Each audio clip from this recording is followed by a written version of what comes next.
t'adorons, ô Christ, et nous te bénissons.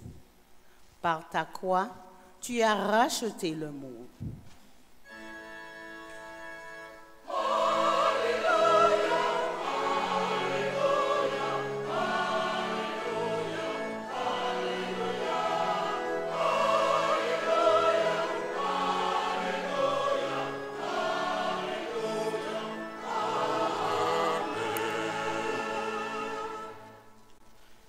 Le Seigneur soit avec vous. Et avec votre esprit. Bonne nouvelle de Jésus-Christ selon Saint Jean. Gloire à toi, Seigneur.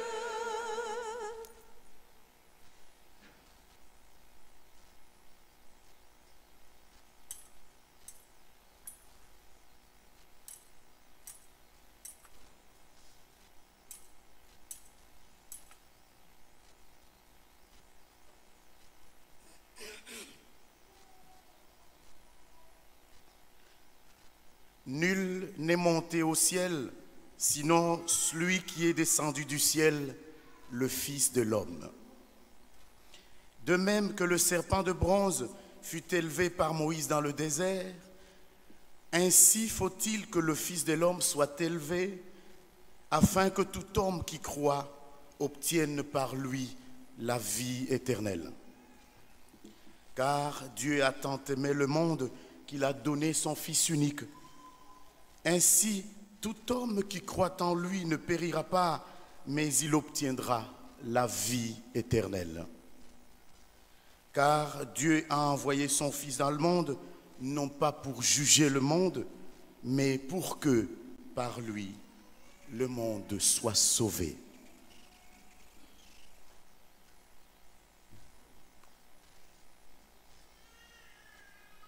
Acclamons la parole de Dieu. Louange à toi, Seigneur Jésus.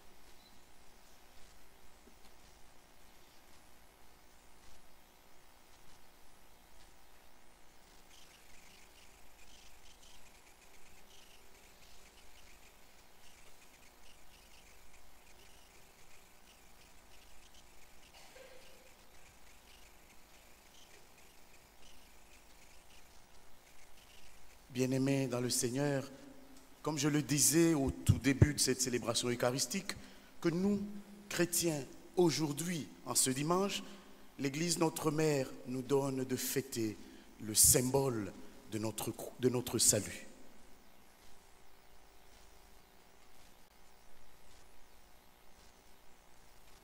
Saint Paul, dans la deuxième lecture, écrit aux Philippiens, écrit aux chrétiens de Philippe.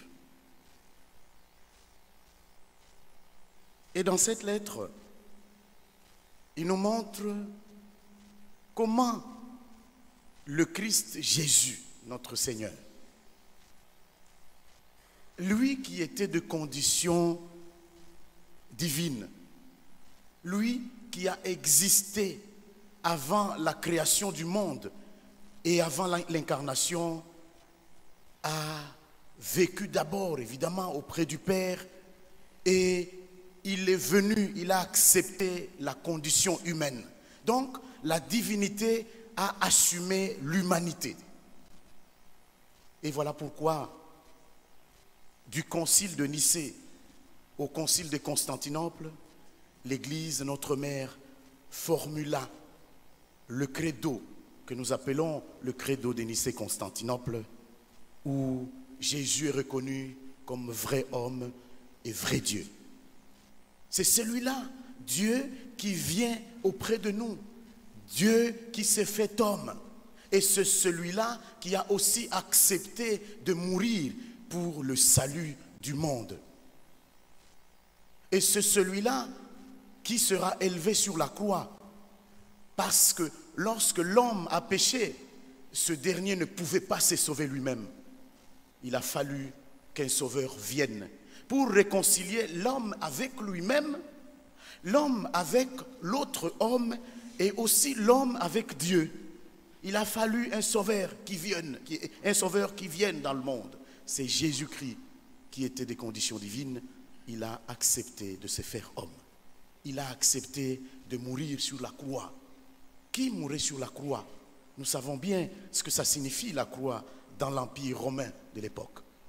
Ce sont des voleurs, ce sont les malfaiteurs qui étaient cloués, qui étaient mis sur la croix. Mais notre Dieu a accepté de mourir sur la croix par amour pour l'homme, par amour pour le monde.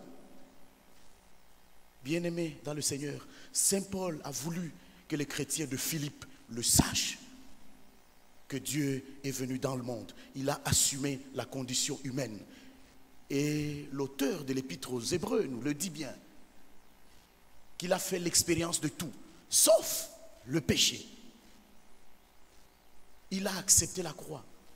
Mais Dieu l'a exalté, de sorte que tout ce qui est dans le monde s'agenouille devant lui. Voilà pourquoi chaque vendredi saint, l'Église, notre mère, nous présente la croix. Et nous marchons vers cette croix, pour vénérer cette croix. Beaucoup de gens nous posent la question, pourquoi? Pourquoi la croix devant vous? Pourquoi vous portez des croisettes? Pourquoi, avant de prier, vous faites le signe de croix? Mais c'est parce que c'est le signe de notre salut. Jésus a accepté d'être mis sur la croix, d'être cloué pour nous sauver, parce que nous sommes pécheurs, pour sauver l'homme pécheur. Avec raison que nous mettions la croix devant tout. Avec raison que le chrétien aujourd'hui porte la croix. Avec raison que nos maisons portent la croix. Avec raison que dans nos églises nous trouvions de croix suspendues. Parce que c'est le signe du salut de l'homme pécheur. C'est le signe de salut de nous, hommes pécheurs aujourd'hui. Et Jésus a accepté d'être mis sur cette croix où l'on mettait les malfaiteurs, les voleurs. Mais lui, vrai homme et vrai Dieu, a accepté d'être élevé sur cette croix. Mais cette élévation a une préfiguration. Déjà dans l'Ancien Testament. Nous sommes aujourd'hui dans le livre des Nombres, au chapitre 21.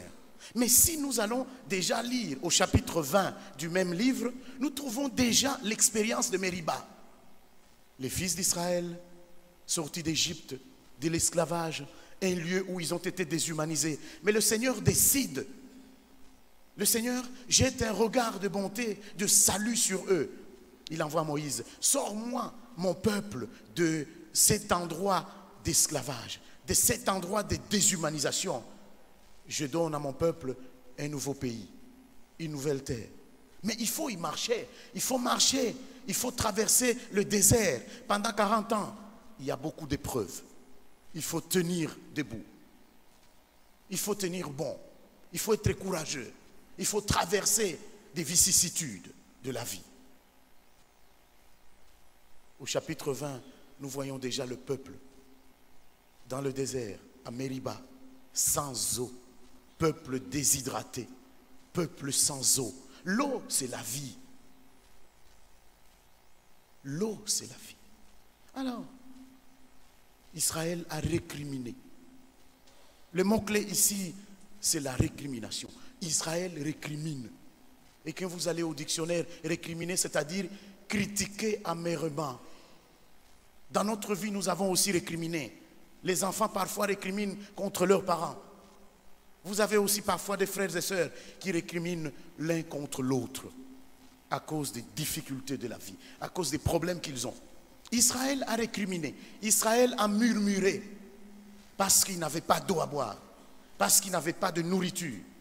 Alors, Moïse, devant Mériba, à Mériba, Moïse, il avait dit à Moïse, frappe, prends ton bâton, frappe ce rocher-là. Et ce rocher, de ce rocher, est sorti de l'eau pour abreuver le peuple d'Israël. Le peuple a bu. Quand le peuple n'avait pas de nourriture, il avait encore récriminé. Mais le Seigneur lui a donné la manne. Israël a mangé la manne tous les jours. Mais aujourd'hui, Israël récrimine encore. Il faut continuer la marche dans le désert, à travers le désert. Dans ce chapitre 21, le peuple récrimine contre Dieu et contre Moïse. La question est celle-ci. Pourquoi nous avoir fait monter d'Égypte? Était-ce pour nous faire mourir dans le désert où il n'y a ni pain ni eau? Nous sommes dégoûtés de cette nourriture misérable. Le peuple est dégoûté de la manne que le Seigneur lui a donnée. Prends et mange. Mais en même temps, il y a monotonie. Le peuple récrimine, le peuple murmure. Mais combien de fois nous avons récriminé contre Dieu, même contre les ministres de l'Église, les ministres que Dieu a mis sur notre route? Nous récriminons contre les ministres de l'Église, nous récriminons contre l'Église, nous récriminons contre Dieu lui-même, nous récriminons contre l'Église. Combien de fois nous disons que Dieu nous a abandonnés parce que je me retrouve avec une santé fragile, je suis malade, on pense que Dieu n'est pas là. Nous traversons des épreuves, nous pensons que le Seigneur n'est pas là. Et c'est le moment de récriminer, c'est le moment de murmurer comme Israël l'a fait. Alors, la colère de Dieu. Dieu envoie un serpent venimeux qui les a brûlés, qui les a mordus. Plusieurs d'entre eux sont morts. Mais ils sont encore allés voir Moïse. Mais attends, intercède pour nous auprès de Dieu, auprès de Yahvé. Nous sommes en train de mourir, ne nous abandonne pas. La pitié du Seigneur, la miséricorde du Seigneur. Dieu ne veut pas qu'un seul de ses fils, de ses petits ne se perde. Il dit à Moïse, élève un serpent sur un mât, de sorte que tout celui qui est mordu parmi le peuple, tout celui qui regardera ce serpent-là que tu auras élevé sur le mât, aura la vie sauve. Il ne mourra pas. Il sera sauvé. Dieu sauve son peuple. Dieu a pitié de son peuple.